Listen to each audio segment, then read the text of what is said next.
ದಿನಗಳಿಂದ ಕೋವಿಡ್ ಲಸಿಕೆ ಬಾರದೆ ಕಾಯುತ್ತಿದ್ದ ಜನರಿಗೆ ಇದೀಗ ಬಂದಿದೆ ಎಂಬ ಮಾಹಿತಿ ದೊರಕುತ್ತಿದ್ದಂತೆ ಮಳೆಯನ್ನ ಲೆಕ್ಕಿಸದೆ ಪಡುಬಿದ್ರಿ ಪ್ರಾಥಮಿಕ ಆರೋಗ್ಯ ಕೇಂದ್ರದಲ್ಲಿ ರಾಶಿ ಬಿದ್ದಿದ್ದು ಈ ಅವ್ಯವಸ್ಥೆಗೆ ಪೂರಕವಾಗಿ ಕೂಪನ್ ನೀಡುವ ವ್ಯವಸ್ಥೆ ಕಲ್ಪಿಸದಿರುವುದೇ ಕಾರಣ ಎನ್ನುತ್ತಾರೆ ಜನತಾ.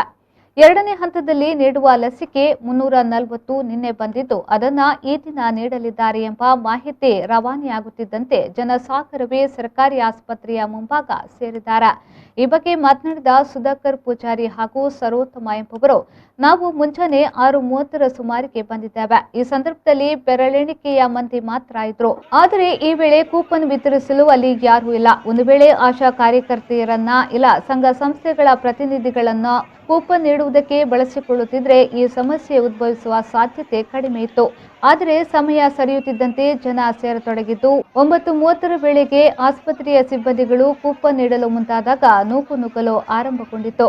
ಇಂತಹ ಸಮಸ್ಯೆ ಇದು ಮೊದಲಲ್ಲ, ಆರಂಭದಿಂದಲೂ ಆಗುತ್ತಿದ್ರೂ ಇದನ್ನು ಸರಿಪಡಿಸುವ ಮನಸ್ಥಿತಿ ಸಂಬಂಧಪಟ್ಟವರಿಗೆ ಇಲ್ಲದ ಕಾರಣ ಸಮಸ್ಯೆ ಬೆಟ್ಟದಂತೆ ಕಾಡುವಂತಾಗಿದೆ ಎಂಬುದಾಗಿ ಆರೋಪಿಸಿದ್ದಾರೆ.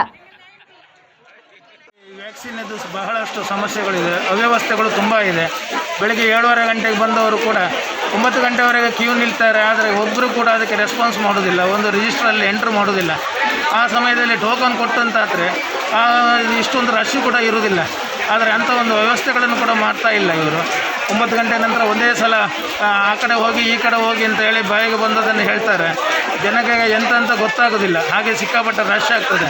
ಅದಕ್ಕೆ ಒಂದು ಒಳ್ಳೆಯ ರೀತಿಯ ಒಂದು ವ್ಯವಸ್ಥೆಯನ್ನು ಮಾಡಬೇಕು. ಹಾಗೂ ಆಶಾ ಕಾರ್ಯಕರ್ತೆಯರು ಕೂಡ ಇದರೊಟ್ಟಿಗೆ ಸೇರಿಕೊಂಡು ಒಂದು ಒಳ್ಳೆಯ ವ್ಯವಸ್ಥೆಗೆ ಅನುಗುಣವಾಗಿ ಮಾಡಿಕೊಳ್ಬೇಕು ಅಂತ ಆ ಗ್ರಾಮಸ್ಥರ ಪರವಾಗಿ ಕೇಳ್ಕೊಳ್ತೇನೆ. ನಿಮ್ಮ ಹೆಸರು?